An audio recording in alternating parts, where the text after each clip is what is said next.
हाय मित्र. सो आम्ही सुरेखा काकूंकडनं हे तर पाहिलं की मॉन्सून फिश का खायचे असतात. तू आम्हाला हेल्प करशील की what is the best way to enjoy them. Yes.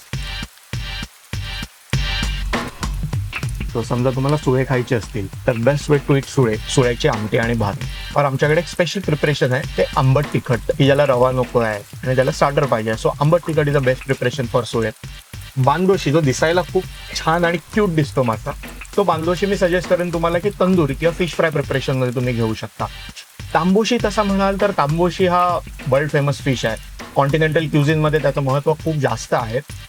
Even आपल्याकडे तुम्ही त्याचं तंदूर प्रिपरेशन म्हणजे ठाणे किंवा अंधेरीला तुम्ही गेलात तर तंदूर मधली तांबोशी आणि तांबोशी फ्राय या पद्धतीने तुम्ही ते एन्जॉय करू शकता.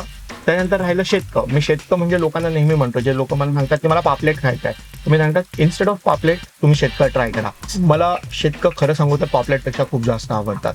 सो शेतकाची छोटी शेतकं असतील तर त्याची तुम्ही आमटी करू शकता आणि मोठी शेतकं असेल तर तुम्ही ती फ्रायमध्ये नक्कीच ट्राय करू शकता. खेकडा अंदाज आपण कोणाला खेकड्याचा मसाला आवडतो किंवा कोणाला खेकड्याचं तंदूर आवडतं तर येस, पण मला स्पेसिफिकली आवडतं खेकड्याचं सुकं भात आणि solkadhi. So do follow us for seafood stories and Malwani Food Guide.